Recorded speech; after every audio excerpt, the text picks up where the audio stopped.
Champion ট্রফির উন্মাদনা আপনার মধ্যে কতটা কাজ করছে?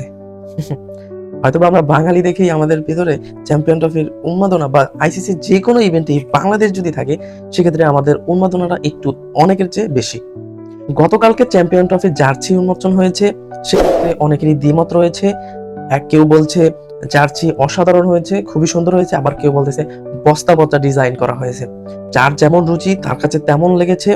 এখন হচ্ছে জার্সি যেমনই হোক, আমাদের পারফরমেন্স হওয়া চাই সেরা। আমি এর আগের ভিডিওতেই বলেছিলাম যে আমাদের দলে এমন কোনো প্লেয়ার নাই যে একাই ম্যাচ জিতিয়ে আনবে। সো আমাদের দরকার একটি দলগত পারফরমেন্স। অন্তত পক্ষে 11 জনের মধ্যে 5 জনের সেরাটা দিতে পারলে হয়তোবা আমরা ম্যাচটা জিততে পারবো। সেক্ষেত্রে যে কোনো দল, বিশ্বের যত বড় পরাশক্তি দলই হোক না কেন, সেক্ষেত্রে আমাদের দলের যদি 5 জনে তাদের সেরাটা দিতে পারে, অবশ্যই আমরা ম্যাচ জিতবো ইনশাআল্লাহ। চ্যাম্পিয়ন ট্রফি একদম আমাদের দরজায় করা নাড়ছে। মাত্র কয়েকটা দিন চ্যাম্পিয়ন ট্রফি মাঠে গড়াতে যাচ্ছে।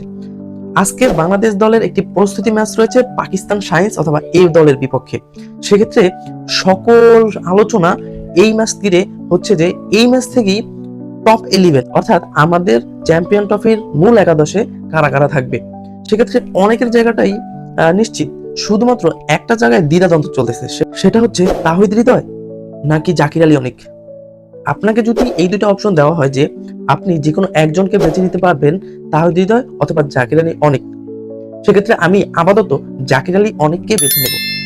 এর পেছনে আমার যুক্তি হচ্ছে যে বাংলাদেশের ইতিহাসের দিকে তাকাবেন, আমরা টপ অর্ডার থেকে যে খুব বেশি সার্ভিস পেয়েছি সেটা না। আমরা তো বিগত 15-16 বছর ধরে ওপেনারই খুঁজে পাচ্ছি না। 2 জন সেট ওপেনার খুঁজে পাওয়া এখনো সম্ভব হয়নি।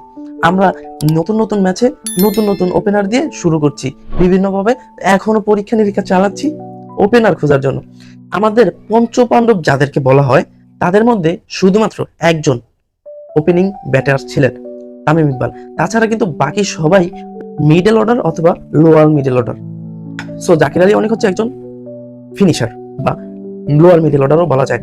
সেক্ষেত্রে আমরা যে টপ অর্ডার থেকে তেমন কিছু পাচ্ছি না, সেটা ধরে নিলে আমার কাছে মনে হয় জাকির আলী অনেকই বেস্ট হবে। কারণ ওই যে আমাদের প্রথমে 3-4টা উইকেট পড়ে যাবে, তারপরে হচ্ছে মাহমুদুল্লাহ মুশফিক নেমে একটু রিভিউ করার চেষ্টা করবে, সেক্ষেত্রে শেষে গিয়ে রানটা অনেকটা চেপে যাবে। সেক্ষেত্রে জাকির আলী অনিকের মতো ব্যাটসম্যান যদি তখন ক্রিজে থাকে, সে কি করতে পারে, সাম্প্রতিককালে আমরা টি-20তে ওয়েস্ট ইন্ডিজের বিপক্ষে যে ম্যাচটা দেখেছিলাম, সেটা থেকে তিনি পরীক্ষিত। সো আমার মনে হয় যে আপাতত দৃষ্টিতে যদি তৌহিদ হৃদয় এবং জাকির আলী অনিকের মধ্যে দুজনের মধ্যে একজনকে চুজ করতে বলা হয়, আমি অবশ্যই জাকির আলী অনিককে চুজ করব। আপনার মতামত অবশ্যই কমেন্ট বক্সে জানাবেন।